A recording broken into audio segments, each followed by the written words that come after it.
Hi guys, Colin Poulter here and welcome to my YouTube channel. We're not flying planes or blowing stuff up today or making rocket launchers and missiles.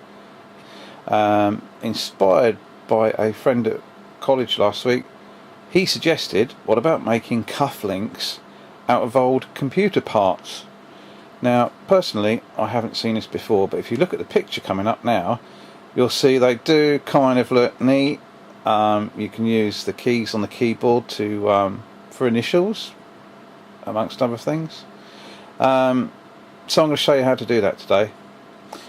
So basically, you just need some old keys off a computer keyboard, and as you can see, I've got my initials there, Colin Poulter. I don't wear cuffed shirts very much, but there you go. So basically, you need some old keys. There we go. We're going to get rid of this bit in a minute. That's just a standard keyboard key. And Dave had some old cufflinks, and we was trying to scratch our heads how to take the top plate off and leave the bar. And it got quite technical at one stage. We was talking about perhaps precision grinding it off, or maybe warming it up. Perhaps it's soldered for it to become detached so we can use this bar. But Dave come up with a really ingenious way of actually separating the two entities, and that was just like chucking it on the floor and stepping on it with his shoe, and both the parts parted company really well. So we're left with this clip part of the cufflink, and what we're going to do is we're going to just simply, if we can, attach that into the bottom of the computer keyboard key and make a cufflink.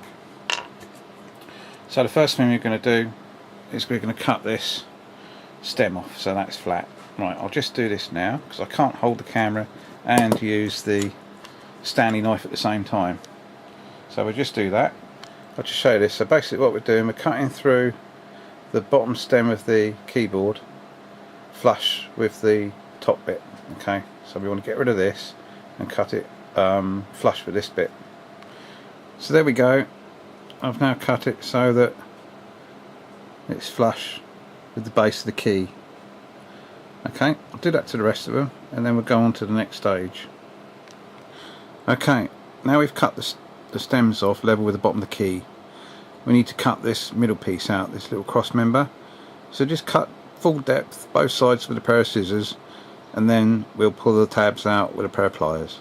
Cool!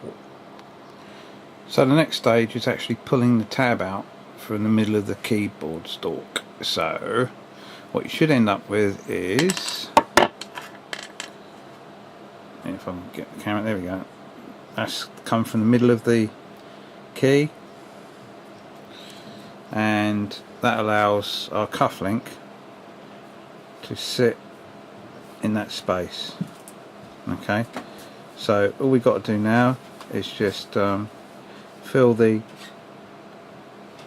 space up with glue to the top, and then just very gently push the bottom of the cufflink into it.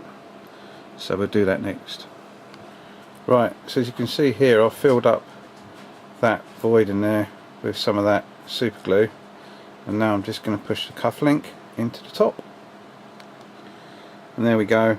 The cufflink's inserted into the top of the peg there, and you can see you've got to make sure that the glue just covers the back of the cufflink, and also remember not to push it down too far because you'll need a gap obviously to swing the cufflink once you've got it on your cuff.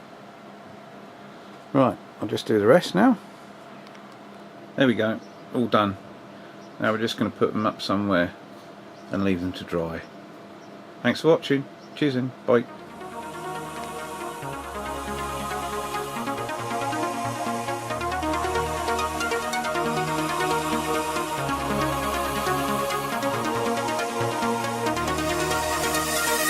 Keep your spirit high and let it flow.